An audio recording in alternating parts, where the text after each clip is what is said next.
Buenos días, profesora.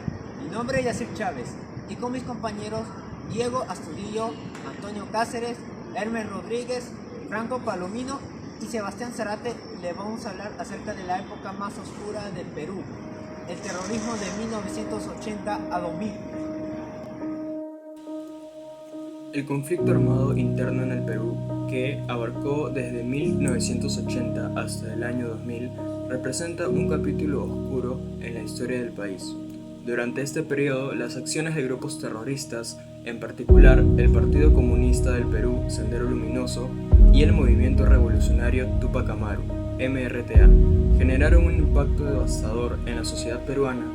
La formulación del problema se centra en comprender las causas, dinámicas y consecuencias de este conflicto, así como en analizar cómo las respuestas gubernamentales y la sociedad civil influyeron en la evolución y resolución del mismo.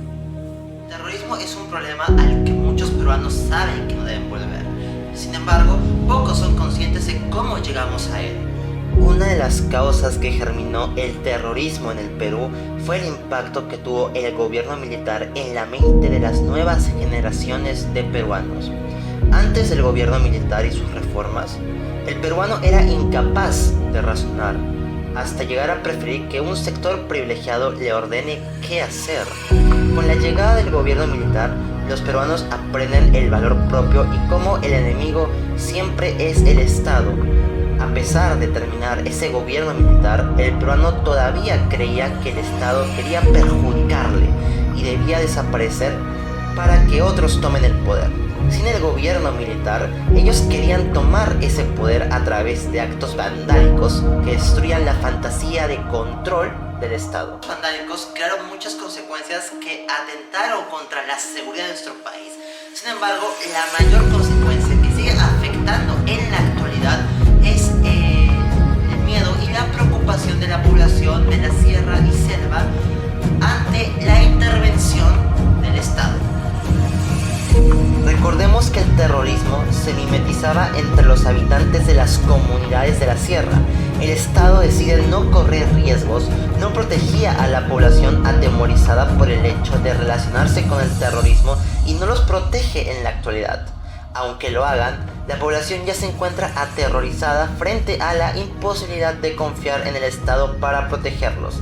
En palabras de Ortigas, el terrorismo no solo busca dañar a los poderes del Estado y a sus instituciones cercanas por un interés militar. Es un evento que afecta a todas las personas forzadas a marginarse bajo su denominado sistema de poder y valores alternativos sin permitir su opinión y libertad. A continuación tenemos las entrevistas. ¿Qué aspectos de su vida fueron afectados por el terrorismo? Ningún aspecto de mi vida personal ha sido afectado por el terrorismo.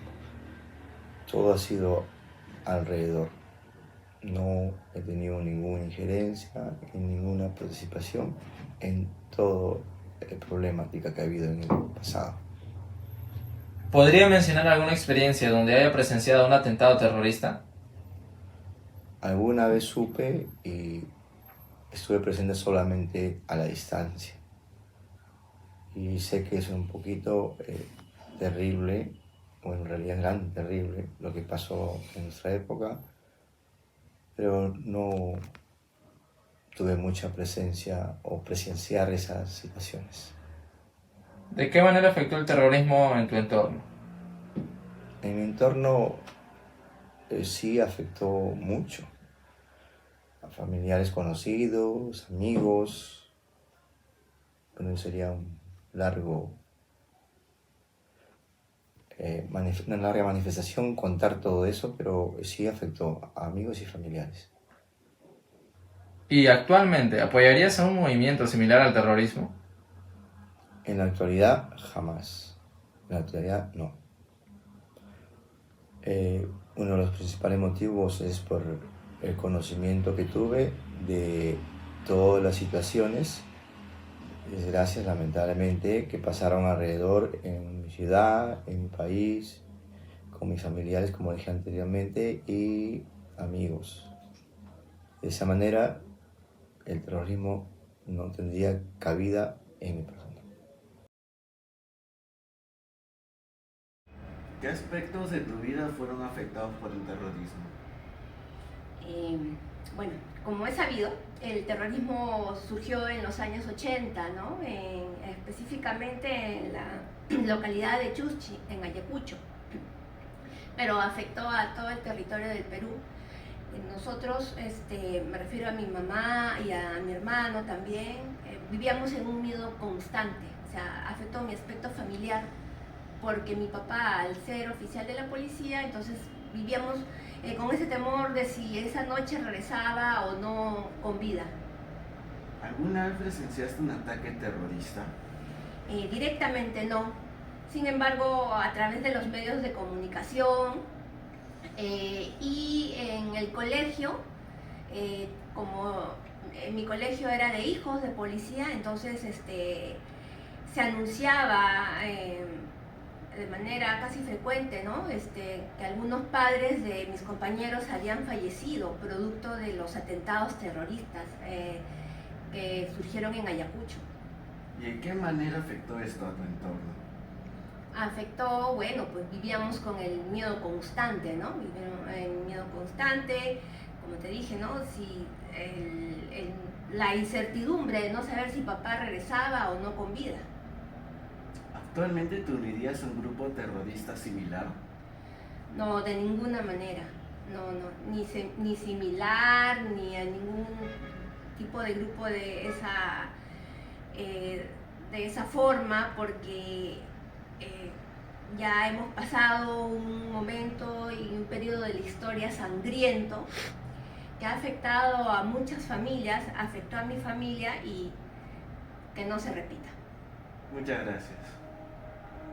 En conclusión, podemos decir que el auge del terrorismo en el Perú tiene sus raíces en la influencia de la junta militar, la cual dejó una huella indeleble en la mente de las nuevas generaciones. Antes de esta etapa, la sociedad peruana tendía a aceptar pasivamente la autoridad de la clase privilegiada, pero con la llegada del gobierno militar se produjo un despertar de la conciencia sobre el valor propio y una creciente desconfianza hacia el Estado.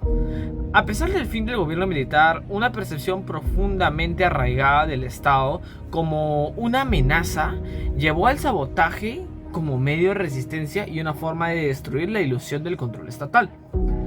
Los efectos de estos actos de destrucción repercuten en toda la sociedad peruana, especialmente en las comunidades de sierra y selva, donde el terrorismo se infiltra y se mezcla con la población, y la desconfianza resultante en la intervención estatal crea un dilema de seguridad en el que los estados se muestran reacios a proteger a los ciudadanos por temor de futuras represalias.